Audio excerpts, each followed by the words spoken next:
नाम है आपका? किशोर वाधवा। किशोर जी, आज ये जो पुलिस फोर्स है और भारी संख्या में लोग इकट्ठे हैं, क्या कार्रवाई हो रही है ध्वस्तीकरण की और क्यों हो रही है सर, पूरी बात? देखिए, ये ध्वस्तीकरण की कार्रवाई तो दिसंबर 2024 में आदेश हुआ था और कई बार नोटिस भी आए, क्योंकि 8-10 महीने गुजर गए उसके बावजूद भी, तो हमें सरकार पर भरोसा था कि कहीं ना कहीं हमारे लिए विचार किया जा रहा है, जो अब तक ध्वस्तीकरण की कार्रवाई नहीं हुई। और अब भी ध्वस्तीकरण जो होने जा रहा है, इसके लिए ना तो हमें कोई नोटिस मिला, ना कोई फोन द्वारा हमें सूचित किया गया। जैसे आम लोगों ने अखबारों द्वारा सूचना प्राप्त हुई कि ध्वस्तीकरण की कार्रवाई है, ऐसे ही हम लोगों को सूचना मिली। हाँ, लगभग परसों से परिषद के लोग आए और उन्होंने पूछा हमसे, क्या आपको मालूम है कि ध्वस्तीकरण होने जा रहा है? हमने कहा जी, हमने अखबारों में पढ़ा है। तो उन्होंने कहा अपना सामान खाली कर लीजिए, 25 को आपकी ध्वस्तीकरण की कार्रवाई। ये ध्वस्तीकरण की कार्रवाई क्यों हो रही है? देखिए, हमारा जुल्म कह लो या उसमें हम मुजरिम बोल लो, हमने आवासीय में व्यवसाय किया है। समस्त हिंदुस्तान, समस्त मेरठ, जहां पर ये पूरा बाजार, आधा % तो मैं कहता नहीं कि जो कमर्शियल गतिविधि पे कमर्शियल चल रही हो, 100% आवासीय पे ही कमर्शियल गतिविधि चल रही है और सजा हमें मिल रही है। जैसे एक आतंकवादी होता है ना, उसने कोई आतंकवाद कर दिया और उसको बुलडोजर चला दिया, हमें आज की तारीख में हमें आतंकवाद घोषित कर करके और हमारी बिल्डिंग को ढहाया जा रहा है।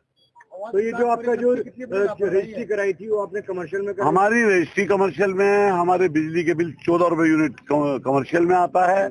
जीएसटी लेकर के, गवर्नमेंट को टैक्स दे करके हम व्यापार कर रहे हैं। कोई गैर कानूनी कार्य नहीं कर रहे। बच्चों के कपड़े हैं, दवाइयां हैं, डॉक्टर हैं और खाने पीने का सामान दिखता है। यही सब चीजें जो हैं वो यहाँ पर इस तो इसके अंदर आवाज परिषद ने इस 25-30 साल के अंदर आपसे कभी कोई इस तरीके की बात की कि आप ऐसा काम क्यों कर रहे हैं? नहीं, हमें आवास विकास ने कभी इस तरीके से नहीं टोका। नोटिसबाजी जरूर रही और न्यायालय में केस चल रहा था। कभी आवास विकास के किसी परिषद के आदमी ने हमें ये नहीं कहा कि आपकी गतिविधि के तहत चल रही, ना किसी अधिकारी ने कहा। बात रखने के लिए कितनी लंबी लड़ाई लड़ी है जी, देखिए, सन 2014 से लड़ी रहे हैं। तब समझता हमारी किस्मत थी, ध्वस्तीकरण इसी तरीके से डीएम एसएसपी आए थे और कुछ चमत्कार हुआ था, ध्वस्तीकरण से हम लोग बच गए थे। अभी हमें ईश्वर पे भरोसा हो सकता है, कोई चमत्कार हो जाए।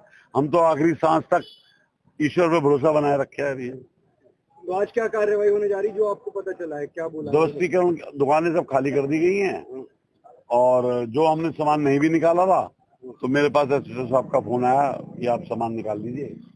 तो हमारा मन भी नहीं था, जहाँ करोड़ों का नुकसान है वहाँ इतने लाखों के नुकसान को क्या सोचना। लेकिन अब हमने इनके दबाव से हम वो सामान,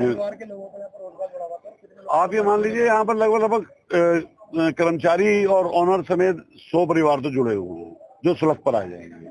और इस उम्र में आकर के कोई दूसरा व्यापार तो किया नहीं जा सकता। हम तो रोड पर आ गए। व्यापारी लोग जिस कगार पर हैं, उसकी जिम्मेदारी या लापरवाही कहें तो कहीं ना कहीं आवाज विकास परिषद नहीं। देखिए, इसमें तो न्यायालय को भी कमेटी गठित करनी चाहिए थी। मेरा तो मानना ये है कि यहाँ कमेटी आती, देखती कि हम ही क्या ऐसे मुलजिम हैं जो आवासीय व्यवसाय कर रहे हैं, पूरा बाजार चल रहा है। तो कुछ ना कुछ कमेटी बना करके, उनको एक संस्था बना के, कुछ ना कुछ सरकार पे दबाव बना के इसको कोई संविधान ला करके इसको रेगुलराइज कराना चाहिए था।